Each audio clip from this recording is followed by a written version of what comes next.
Abra sua Bíblia em Jó 14, versículo 7 até o 9. Vamos meditar na palavra de Deus. Diz assim: porque há esperança para a árvore que, se for cortada, ainda se renovará, e não cessarão os seus renovos. Se envelhecer na terra, a sua raiz e o seu tronco morrer no pó, ao cheiro das águas, brotará e dará ramos. Sente no seu lugar, por gentileza. A mensagem que Deus quer falar conosco hoje tem como tema: aprendendo a superar as adversidades da vida. Diga glória a Deus. Isso é uma das coisas que a gente tem que aprender. A resiliência é justamente isso, né? Resiliência é a capacidade da pessoa ela se refazer diante de obstáculos, diante de circunstâncias que vêm para mudar todo o cenário na vida dela, vem para derrubar ela. E a pessoa ela consegue se refazer, ela consegue se reinventar todo o tempo. Você sabe quem é que tinha essa capacidade de superar as adversidades da vida? Davi. Eu falo muito que Davi ele era um homem resiliente. Ele poderia ter abandonado a ideia de que Samuel foi até a casa dele, ungiu ele e declarou que ele seria o próximo rei de Israel, porque assim o Senhor tinha mandado.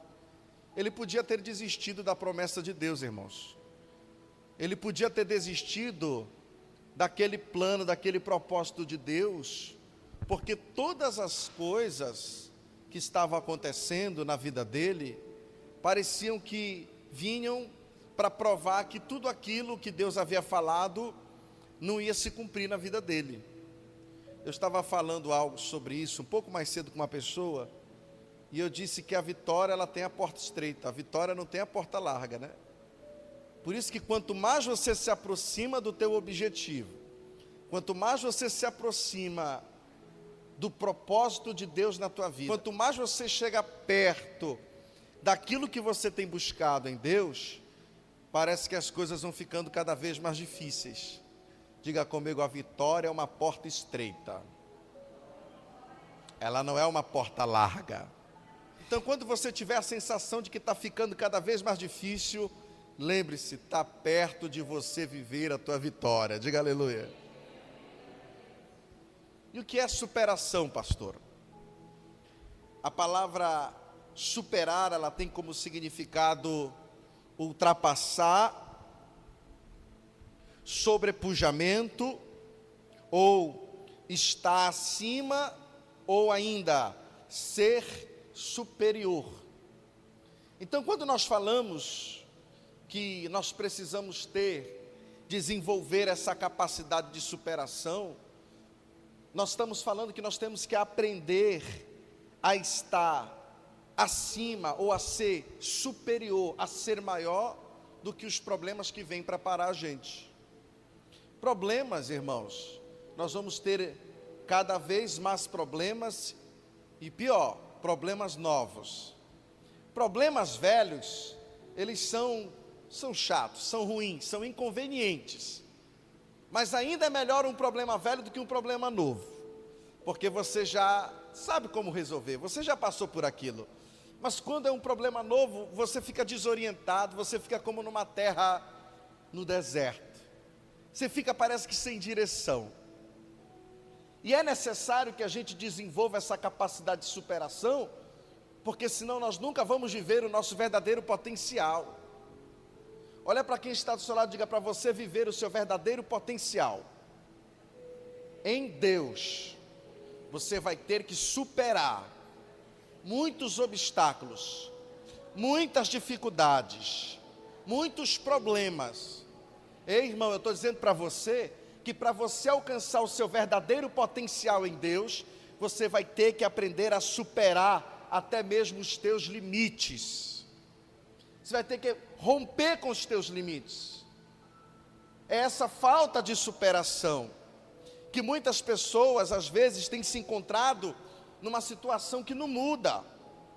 Uma das palavras mais usadas nesses últimos anos, você vê que nós tivemos há pouco tempo uma crise mundial que mudou radicalmente do dia para a noite a realidade que nós estávamos vivendo. Parecia um cenário de filme, parecia que nós estávamos vivendo o apocalipse.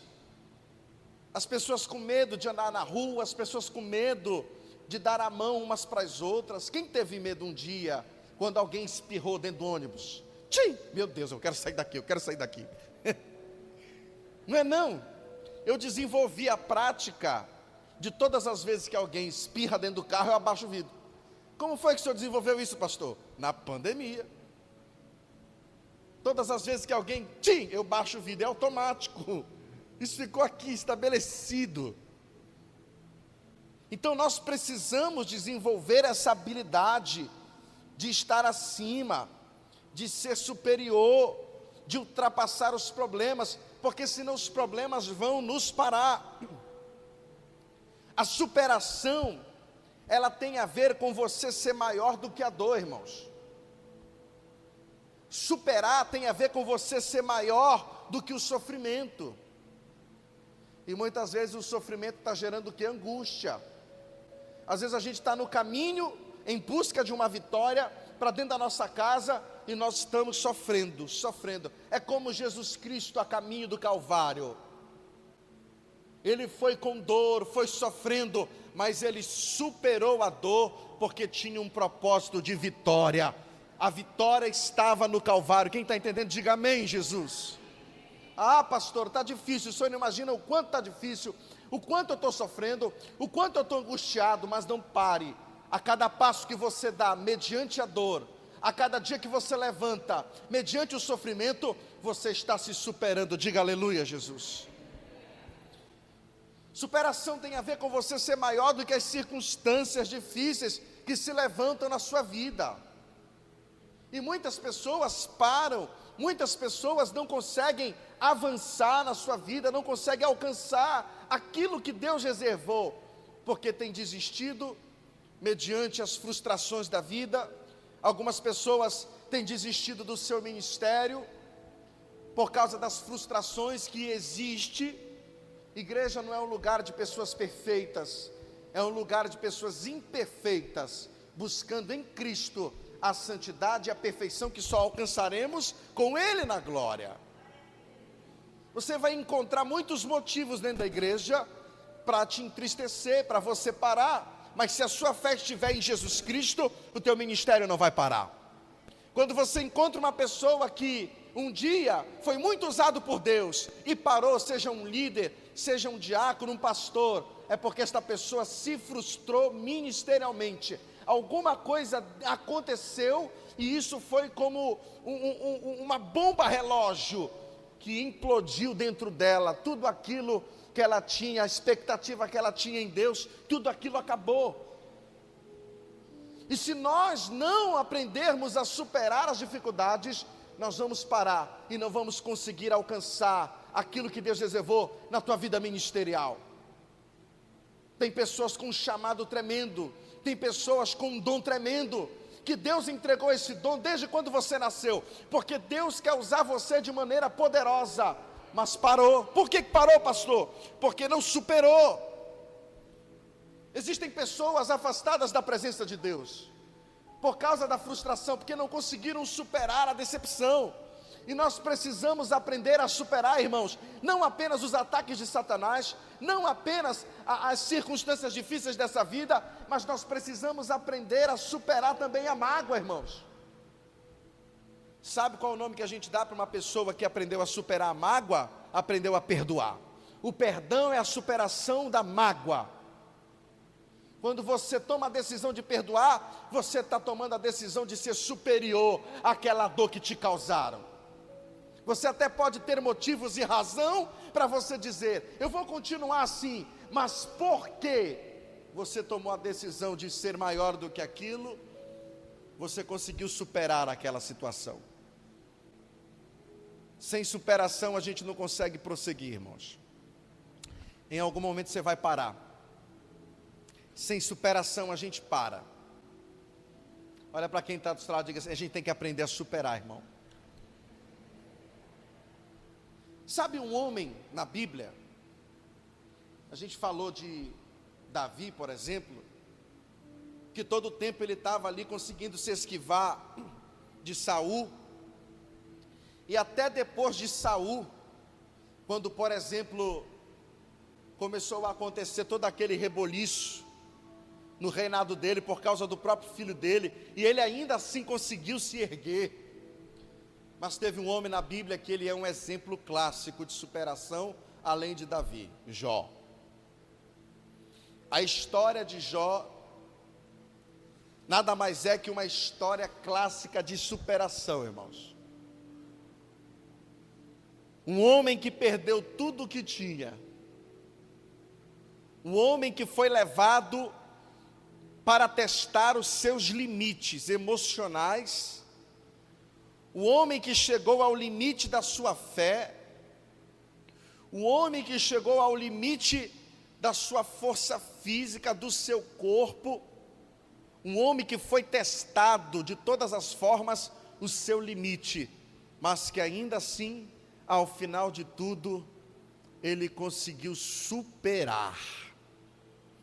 Lá em Jó, no capítulo 19, no versículo 25, a Bíblia vai falar para a gente que mesmo diante de todo aquele cenário que ele estava vivendo, mesmo diante de todas aquelas tragédias que ele estava vivendo, mesmo diante da posição que ele se encontrava, de chegar ao fundo do poço, de ser acusado, de ter feito alguma coisa contra Deus, de ser pressionado todo o tempo para que ele revelasse qual o pecado dele, nem ele sabia qual era o pecado dele. A Bíblia diz que ainda assim aquele homem, ele conseguiu dar a volta por cima, ele superou. Mas aí como foi que Jó superou, pastor? Vamos ler o que diz aqui, ó. Porque eu bem sei que o meu Redentor vive, e que por fim ele se levantará sobre a terra. Existe um sentimento que também se transforma em pensamento, e é esse sentimento, pensamento, que vai nos levar a viver a superação na nossa vida. É o que estava no coração de Jó e o que estava na mente de Jó. Eu estou falando da esperança. Diga comigo, esperança. Talvez alguém me pergunte: mas pastor, como é possível ter esperança diante de tanta dor, diante de tanto sofrimento, diante de tanta tragédia? Você sabia que a esperança, ela não vem de nós, a esperança, ela é algo que vem da parte de Deus sobre a nossa vida. A esperança não é fruto de nós mesmos, ela é parte de Deus em nós. Quando você olha lá para a criação, lá para o fôlego de vida, o amor, por exemplo, o amor é um dom de Deus. O amor não é da natureza humana, é da natureza divina de Deus, que Ele compartilhou conosco. Então o amor, o perdão e também a esperança é um presente que Deus deu para o ser humano, para que ele possa viver nesta terra, passar nesta terra, para que o ser humano possa alcançar nesta terra aquilo que está estabelecido em Deus para ele. Foi a esperança que levou Jó, a expectativa, o sentimento de que está difícil, mas eu ainda creio que Deus vai fazer alguma coisa. Está doendo, mas eu ainda creio que Deus vai fazer alguma coisa. Foi esse pensamento, foi esse sentimento de fé, de que aquilo não era o fim, mas de que Deus tinha algo reservado além daquilo, que fez Jó suportar tudo que ele suportou, superar tudo que ele superou. A palavra de Deus em Romanos vai falar, Romanos 15, 13, que Deus é a fonte de esperança, e que Ele nos enche inteiramente de alegria e de paz, em vista da fé que vocês depositam nele, de modo que vocês transbordem de esperança, pelo poder do Espírito Santo de Deus. Diga aleluia. O Espírito Santo é Ele quem libera sobre a nossa mente, é Ele que ativa no nosso coração a esperança em tempos difíceis. É o Espírito Santo que te leva a crer que ainda existe um próximo capítulo na tua vida. É o Espírito Santo que te levanta de manhã, quando pelas vias naturais, o teu emocional abatido, o teu corpo abatido, você não sente vontade de levantar, mas aí vem o Espírito Santo, te toca, e você mesmo diante do cenário que você está vivendo, você se levanta, porque há uma esperança nascendo. E quem está produzindo essa esperança dentro de mim, pastor? O Espírito Santo. Olha, irmão, quanto mais você ora, mais esperança você tem. Uma vez eu encontrei uma irmã, e todo mundo criticava ela e dizia para ela: irmã, desculpa, mas teu marido não vale nada, irmã, por que tu ainda está com ele? E ela dizia assim: eu sei que um dia ele vai mudar, eu sei que um dia ele vai se converter. E todo mundo criticava ela dentro da igreja, todo mundo sabia da luta dela. Ela, por exemplo, às vezes tinha que ir para a igreja escondida. Finais de semana, dia de sábado, quando tinha os trabalhos da igreja, para ela ir para a igreja, ela tinha que ir escondida. Para ela ir para o culto de mulheres, para ela ir para algum trabalho que tinha na igreja, que ela queria participar, ela tinha que ir escondida, porque era o dia que ele começava a beber na sexta-feira à noite, e passava o sábado todo bêbado. Se ele chegasse em casa e descobrisse que ela tinha saído para ir para a igreja, ele ia atrás dela. Aí teve um dia, que a irmã chegou arrasada na igreja, chorando, me procurou, eu conversei com ela e disse: irmã, desculpa a pergunta que eu vou lhe fazer, eu não quero me meter na sua vida não, mas por que a senhora ainda está com ele? Ela olhou para mim e disse assim: pastor, eu já pensei em largar ele várias vezes esses anos todos, mas todas as vezes que eu oro, algo dentro de mim se renova. Todas as vezes que eu oro, eu começo a oração decidida, mas quando eu termino a oração, parece que a minha fé se renova. Irmãos, eu aprendi com aquela mulher que quanto mais a gente ora, mais esperança a gente tem aqui dentro, de que Deus pode fazer o milagre, de que Deus pode transformar, de que Deus pode libertar, de que Deus pode virar a chave, de que Deus ele pode virar tudo de cabeça para baixo.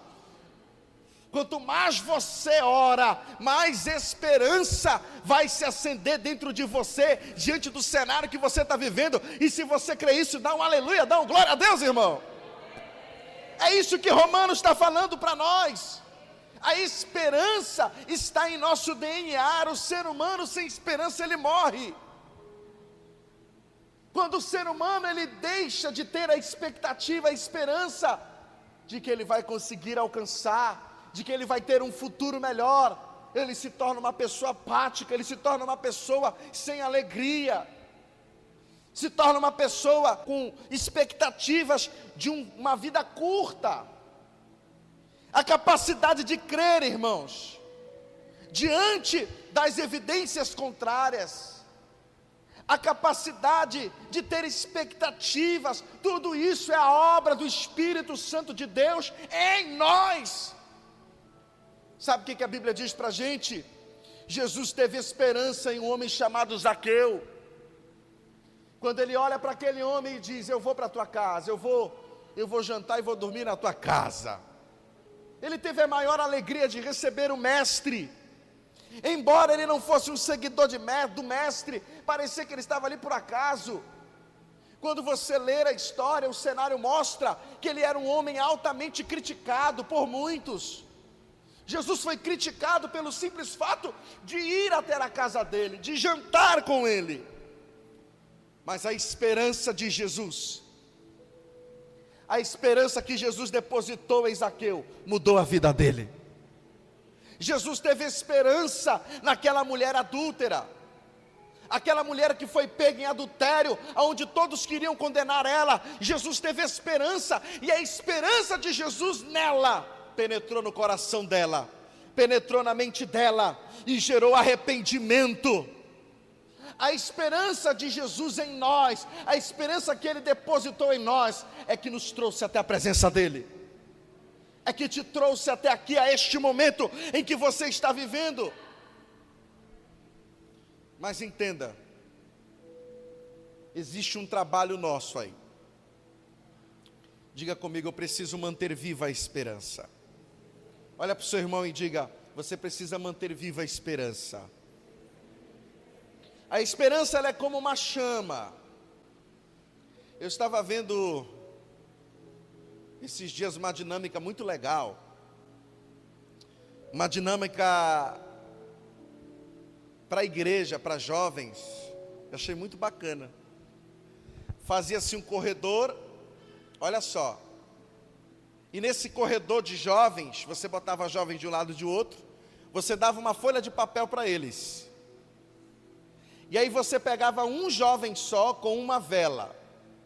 O desafio era esse jovem passar pelo corredor, chegar até o final do corredor com a sua vela acesa.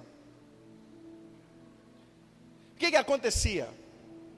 Quando ele começava a andar, eles começavam a abanar com o papel, e a vela logo se acabava. E muitos tentaram, até que um teve uma estratégia brilhante, que eu não vou contar aqui, porque um dia a gente ainda vai fazer essa dinâmica. Um teve uma estratégia, e foi a estratégia dele que fez ele sair do ponto de partida e chegar até o ponto de chegada com a vela acesa. Diga amém, Jesus. A esperança é como essa vela. Como é que eu faço para manter ela viva dentro de mim, pastor? É você fazer o que está em Isaías 45, versículo 22. Abra a sua Bíblia.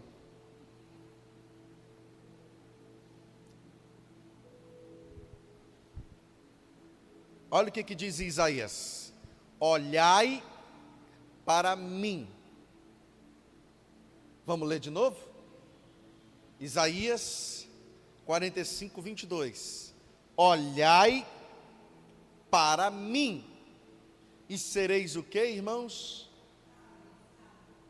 Voltem-se para mim, e sejam o que? Salvos.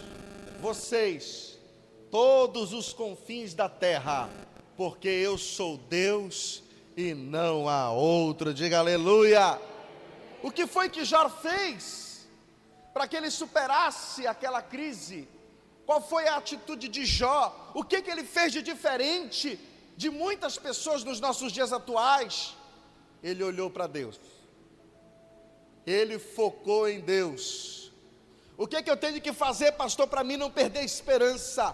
Pare de olhar para o problema e comece a olhar para aquele que tem poder para resolver o problema.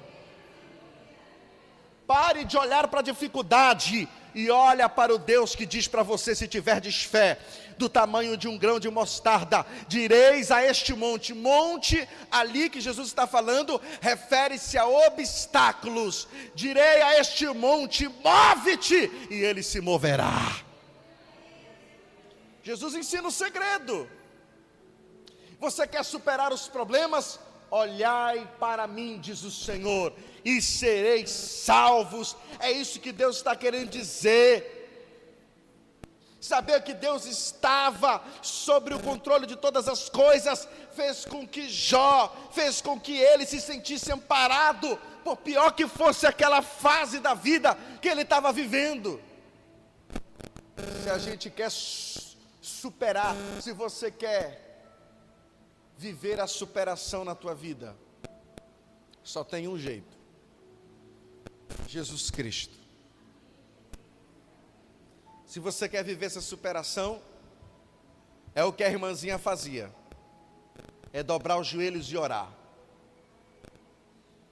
Se necessário que a tua esperança se renove dentro de ti anos após anos, mas você tem que estar de pé para poder segurar a vitória que Deus vai te dar. Diga glória a Deus. Só tem uma maneira de a gente superar os obstáculos: olhar para Deus. Olhe para Deus e você vai ver que ainda há esperança. Quantas vezes a gente abre a palavra de Deus, decidido a tomar uma decisão de abandono, a tomar uma decisão de fracasso, de desistência, mas aí logo você abre a palavra de Deus e lê a palavra de Deus, e quando você lê a palavra de Deus, aquela palavra te renova. Quando você está lendo a Bíblia, você está olhando para Deus. Quando você dobra os joelhos e fecha os teus olhos para orar, você está olhando para Deus. Então, seja qual for a dificuldade que você está vivendo hoje, olhe para Deus. Deixe o Espírito Santo renovar essa esperança dentro de você. Amém? Deixa eu orar por você.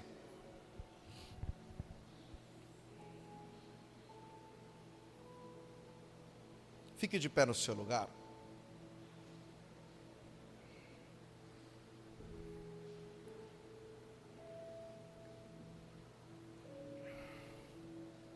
Aleluia, Jesus. Oh, Senhor, Tu és maravilhoso.